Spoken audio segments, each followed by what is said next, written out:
आज हम लोग साइटोलॉजी के बारे में पढ़ेंगे, जिसे हिंदी में बोलते हैं कोशिका विज्ञान। The branch of biology in which we study about cell, its structure, its function and its division et cetera is known as cytology. तो साइटोलॉजी क्या है? साइटोलॉजी में हम सेल की स्टडी करते हैं, उसके स्ट्रक्चर के बारे में पढ़ते हैं, फंक्शन क्या होते हैं यानी कि कार्य क्या होते हैं, सेल डिवीज़न क्या होता है उसके बारे में स्टडी करते हैं। तो ऐसी ब्रांच बायोलॉजी की जिसमें हम सेल की स्टडी करते हैं उसे बोलते हैं साइटोलॉजी। डिस्कवरर ऑफ सेल आपको पता होगा, फादर ऑफ साइटोलॉजी भी बोलते हैं, जिन्होंने कोशिका की खोज की थी यानी डिस्कवरी की थी सेल की, रॉबर्ट हुक। और कब की थी? 1665 में।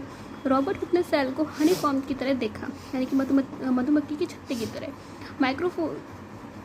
माइक्रोग्राफिया क्या है? बुक ऑफ रॉबर्ट हुक यानी माइक्रोग्राफिया रॉबर्ट हुक की बुक है। ये आपके एमसीक्यूज में क्वेश्चन आ जाता है कि माइक्रोग्राफिया किसकी बुक है? रॉबर्ट हुक की।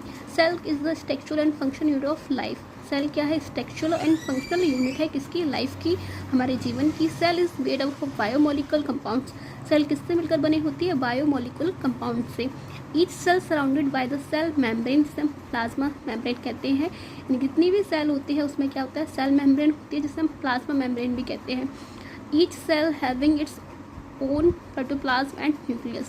जितनी भी सेल्स होती हैं उनका खुद का प्रोटोप्लाज्म होता है और न्यूक्लियस होता है। जिस तरीके से आप ये डायग्राम देखिए, यहाँ पर ये सेल का डायग्राम है, देखिए इसमें आपको बीच में एक न्यूक्लियस दिखाई दे रहा है, उसके अंदर क्या है? न्यूक्लियोप्लाज्म है, सेल दिखाई दे रही है, फिर सेल मेम्ब्रेन है जिसे हम प्लाज्मा मेम्ब्रेन भी बोलते हैं, ठीक है। और जो सेल के अंदर है वो क्या है? साइटोप्लाज्म। प्रोटोप्लाज्म क्या होता है? तो साइटोप्लाज्म और न्यूक्लियस को जो हम मिक्स कर देते हैं, मतलब दोनों को मिलाकर जब बोलते हैं तो उसे हम प्रोटोप्लाज्म बोलते हैं। डिस्कवरर ऑफ सेल आपको पता है Robert hook 1665 in cork and वार्क। इन्होंने देखा था डेड सेल को। लेकिन अगर हम बात करते हैं डिस्कवरर ऑफ लिविंग सेल की तो ल्यूविन हॉक है 1674 इन स्पायरोगायरा। उन्होंने कहाँ पर देखा था? स्पायरोगायरा, जिसे हम सिल्क पॉन्ड या तालाब कंडीशन भी कहते हैं। After spirogyra bacteria and protozoa भी देखा गया। मतलब स्पायरोगायरा की सेल के बाद हमने बैक्टीरिया और प्रोटोजोआ में भी सेल को देखा, किसने? ल्यूविन हॉक ने। In 1855, Rudolf Virchow described that new cells are formed by the pre-existing cell for our body। यानी कि हमारी बॉडी 1855 में रूडोल्फ वर्चाओ ने ये डिस्क्राइब किया था, जो हमारी बॉडी की न्यू सेल है वो किससे बनती है? वो प्री एग्जिस्टिंग सेल से बनती है। नेक्स्ट हम बात करते हैं father of the cell theory. तो सेल थ्योरी की फादर कौन है आपकी? Schwann and Schleiden. कौन है?